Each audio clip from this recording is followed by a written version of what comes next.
এটা অদ্ভুত কেছ এটা মনত ৰাখি ৯৯ জনক হাৰাশাস্তি কৰাটো প্ৰশাসন নহয়। কেইদিনমান আগতে মই কামৰূপ মহানগৰ জিলাৰ উপায়ুক্তৰ কাৰ্যালয়ত গৈছিলো। এগৰাকী ভদ্ৰ মহিলা, মই সুধিলো খুৰী কিয় আহিছে অফিচত? বোলে মুখ্যমন্ত্ৰী ডাঙৰীয়া, মোৰ হাজবেণ্ড অসম চৰকাৰৰ এগ্ৰিকালচাৰ ডিপাৰ্টমেণ্টত কাম কৰিছিলে, গেজেটেড অফিচাৰ, তেওঁৰ পেঞ্চনটো মোৰলৈকে ট্ৰান্সফাৰ হোৱা নাই, তাৰ কাৰণে মই ইয়াত আহিছো। বোলে আপোনাৰ পেঞ্চন লাগে, আপুনি দিছপুৰত যাব লাগে, ডিচি কোৰ্টত আপোনাৰ কি? নহয়, তেখেত যে মোৰ স্বামী আছিলে সেই কথাটো ডিচিজনে লিখি দিব লাগে। এতিয়া এই নিয়মটো কোনে বনালে? এজন কাৰ্যালয়ত কাম কৰা মানুহ 40 বছৰ মই একেলগে কাম কৰিলো, কি আমাৰ অফিচত এনেকুৱা এখনো ডকুমেণ্ট নাথাকে যে অমুক মোৰ পত্নী বুলি? আমাৰ ডকুমেণ্টেশ্যন ইমানেই নাথাকে যে ডিচিজনৰ চাৰ্টিফিকেট নহলে আমি কব নোৱাৰো?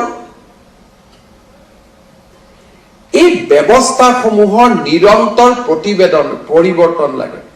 এজন যেতিয়া জিলা উপায়ুক্তই চাৰ্কেল অফিচাৰে দেখে যে চৰকাৰৰ নীতি নিয়মৰ কাৰণে আমি মানুহক সেৱা কৰিব পৰা নাই, আমি তাক সংশোধনৰ বাবে আমি চৰকাৰক ক'ব লাগে।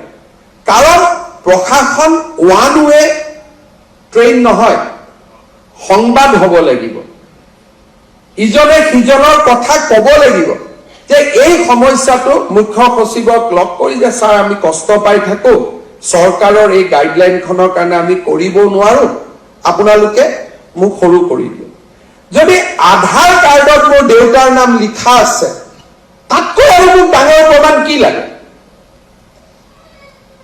যদি আধাৰ কাৰ্ডত লিখা আছে যে মোৰ দেউতাৰ নাম কৈলাশনাথ শৰ্মা, ডিচিজনক তাতকৈ আৰু কি প্ৰমাণ লাগে?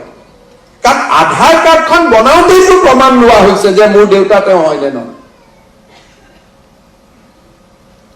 সাহসী পৰিৱৰ্তন লাগিব। যদি আমি সাহসী পৰিৱৰ্তন কৰিব নোৱাৰো, প্ৰশাসন কেতিয়াও ৰাইজৰ ওচৰ চাপি নাযায়। দুই এজনে মোক কব যে ছাৰ মানুহজনে কিজানি ছেকেণ্ড মেৰেজ কৰি থৈ দিছে, কেনেকেনো দি ইনকুৱাৰী কৰি। তেনেকুৱা কেছ কেইটা আহিব? 5টা আহিব, 10টা আহিব। প্ৰশাসন হৈছে বহুজন সুখায় বহুজন হিতায়। এটা অদ্ভুত কেছ এটা মনত ৰাখি ৯৯ জনক হাৰাশাস্তি কৰাটো প্ৰশাসন নহয়। এটা এভালুৱেশ্যন হ'ব, লেট হিম ফেচ। এটা গণ্ডগোলীয়া ব্যৱস্থা আহিব, তাক আমি চাই লম। কিন্তু তাৰ কাৰণে ৯৯ জন নিৰীহ মানুহক হাৰাশাস্তি কৰাৰ প্ৰয়োজনীয়তাটো ক'ত থাকিব পাৰে? আমি এটা অদ্ভুত পৰিৱৰ্তনৰ কাৰণে নিজক সাজু কৰিব লাগে। কি দৰকাৰ আছে এনেকে? ডিৰেক্টৰজনে মাতি আনিব, ভাই মাক মাতিবা এদিন দুআষাৰ পাতি ল'ম, হৈ গ'ল, লিখি দিলে যে I have talk to him, finish. আৰু কি প্ৰমাণ লাগে?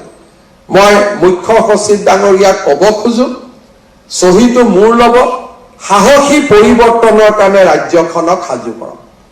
যদি সাহসী পৰিৱৰ্তন নহয় বা লিপ চাৰ্ভিচ, আমি পৰিৱৰ্তন কৰিব নোৱাৰো। আজিৰ দিনটোত মোৰ পিতৃ কোন বুলি সুধি জিলা উপায়ুক্তৰ তাত আজিৰ দিনটোত 12,000 এপ্লিকেশ্যন জমা হৈ আছে গোটেই অসমখনত। 12,000 মানুহে নিজৰ বাপেকৰ নাম চৰকাৰৰ পৰা লিখাবৰ কাৰণে ঘূৰি আছে আজিৰ দিনটো।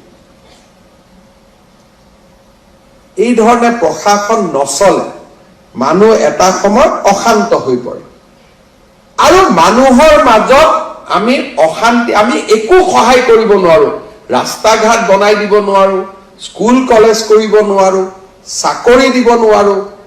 অন্তত আমি বাপেকৰ নামটোতো লিখি দিব পাৰো যে তোমাৰ দেউতাৰ নাম ইয়ে আছিলে। এইখিনিও যদি কৰিব নোৱাৰো, আমি প্ৰশাসনক কেতিয়াও ৰাইজৰ ওচৰ চপাই আমি লৈ যাব নোৱাৰো।